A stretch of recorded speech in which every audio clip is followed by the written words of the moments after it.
అన్నీ ఈ ఎక్స్పెండిచర్ కింద ఖర్చు అయిపోతాయి. మీది ఒక్కొక్క అభ్యర్థి ఒకటే వెహికల్ మాత్రమే పెట్టుకొని సర్పంచ్ అభ్యర్థి పెట్టుకోవాలి.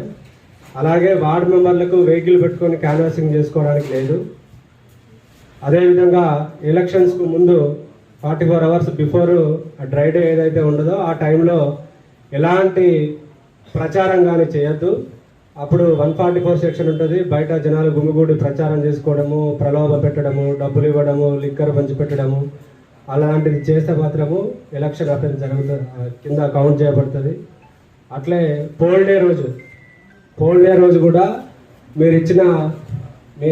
మీరు 100 మీటర్స్ బార్డర్ దాటి లోపలికి వెళ్ళి ఓటర్స్కు స్లిప్లు ఇవ్వడము, వాళ్ళను ప్రలోభ పెట్టడము అదంతా ఎలక్షన్ అఫెన్స్ కిందకే వస్తుంది.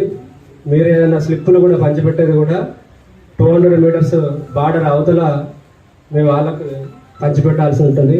అప్పుడు కూడా ఓటర్లను ప్రలోభ పెట్టడము, ప్రచారం చేయడము పోల్ డే రోజు నేరము.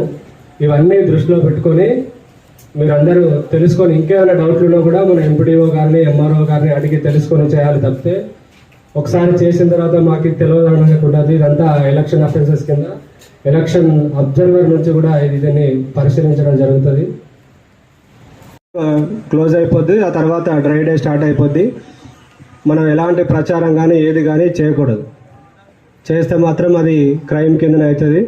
అలాగే మీరు ఇప్పుడు ప్రచారం చేసినా కూడా ఓటర్లను ప్రలోభ పెట్టడము, వాళ్ళను మభ్య పెట్టడము, లేకపోతే బెదిరించడం లాంటివి చేస్తే అవన్నీ మా దృష్టికి వస్తే మాత్రము అది ఎలక్షన్ కమిషన్ సీరియస్గా తీసుకొని వాటి మీద మేము కేసెస్ రిజిస్టర్ చేయడం జరుగుతుంది.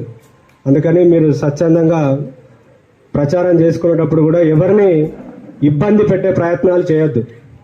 ఎవరిని ఇబ్బంది పెట్టకుండా మీ ప్రచారం చేసుకోవాలి. మీ ప్రలోభం కిందకే వస్తుంది. అట్లే లిక్కర్ పంచిపెట్టడం కానీ, ఎలాంటి ఫ్రీబీస్ కానీ ఎక్కడన్నా స్టోర్ అయి ఉన్నా ఏదైనా మాకు ఇన్ఫర్మేషన్ వస్తే మాత్రము కంపల్సరిగా వాటి మీద యాక్షన్ ఉంటుంది.